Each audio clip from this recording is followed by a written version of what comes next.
Nous sommes intervenus lors du dernier conseil municipal sur le dossier de l'association Coulibaly.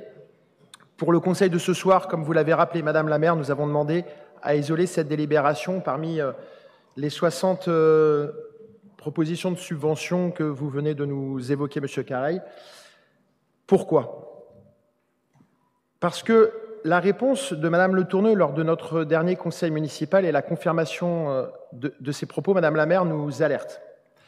D'abord, et je cite, pour être très précis, Madame Le Tourneux, vous m'avez répondu, et je vous cite, « Sur la manière dont vous pointez du doigt de manière régulière des associations dont vous rappelez finalement que vous êtes dans une forme de délation publique. » C'est exactement la retranscription.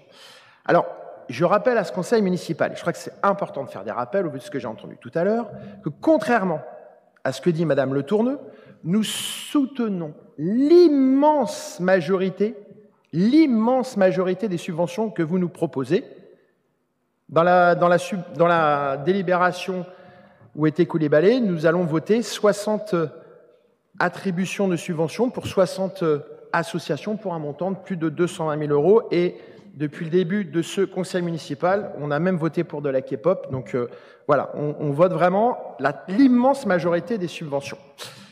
Nous sommes revenus sur 4 ou 5 cas durant ce mandat, et à chaque fois, nous avons argumenté du doute que nous avions sur le respect du CER, le contrat d'engagement républicain.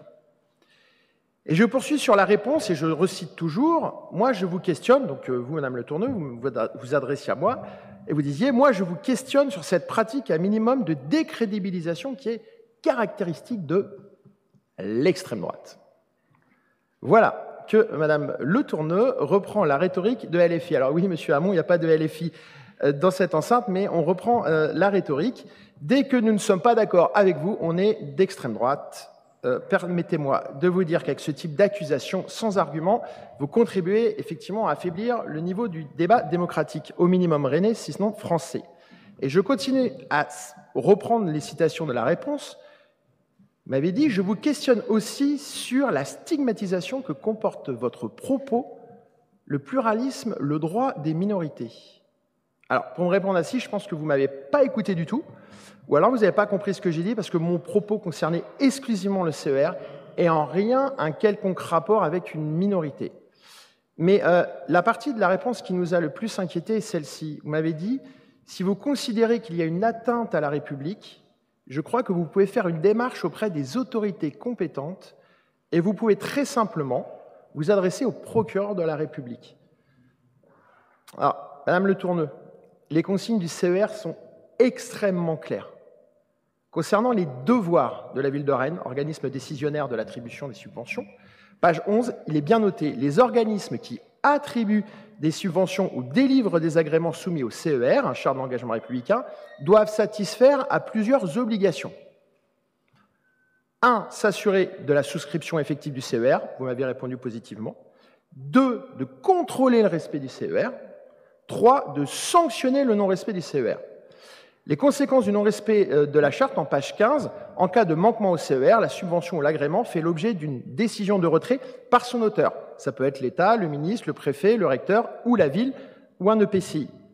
C'est celui qui attribue la subvention ou le conventionnement qui peut contrôler ou sanctionner. Donc c'est bien la ville qui attribue la subvention, c'est à la ville de s'assurer que le CER est signé, c'est à la ville de contrôler le respect du CER, et c'est bien à la ville, et non à un juge, un procureur, un tribunal administratif, qu'il convient de sanctionner le non-respect du CER. C'est précisément pour cela qu'en tant qu'élu municipal, je me suis adressé à vous, et non à un procureur qui n'a rien à voir, chers collègues, vraiment rien à voir dans la situation.